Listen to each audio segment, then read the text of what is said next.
बेवफा recording studio Nawada. मारो है सजनावा सखी धोई के बेलहनवा से मारो है सजनावा सखी राह के न मन करे राह के न मन करे ससुराया गानवा से मारो है सजनावा सखी मारो है सजनावा सखी धोई के बेलहनवा से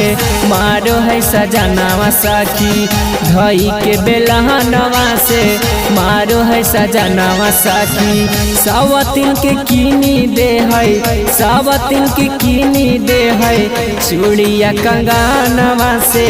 मारो है सजनावा सखी मारो है सजनावा सखी धोई के बेलहनवा से मारो है सजनावा सखी धोई के बेलहनवा से मारो है सजनावा सखी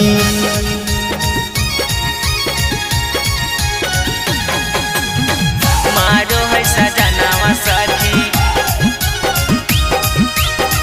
धोई के बेलहनवा से मारो है सजनावा सखी हाँ हाँ हमारा से प्यार नहीं कह रही पियावा सवतिन के कोरावा में धर पियावा ए सखी हमारा से प्यार नहीं कह रही पियावा सावतिन के कोरावा में रह गे पियावा कुछ नहीं सुने हमर कुछ नहीं सुने हमर करे आवे मोहनवा से मारो है सजनावा सखी मारो है सजनावा सखी धोई के बेलहनवा से मारो है सजनावा सखी धोई के बेलहनवा से मारो है सजनावा सखी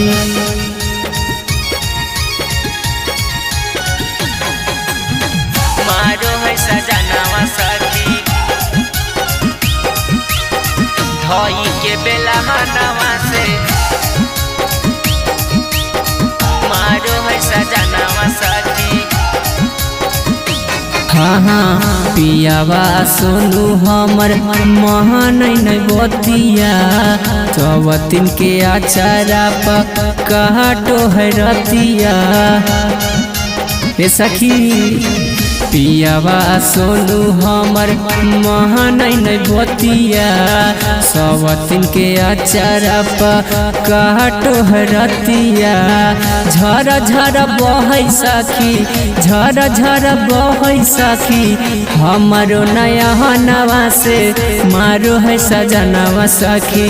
मारो है सजनावा सखी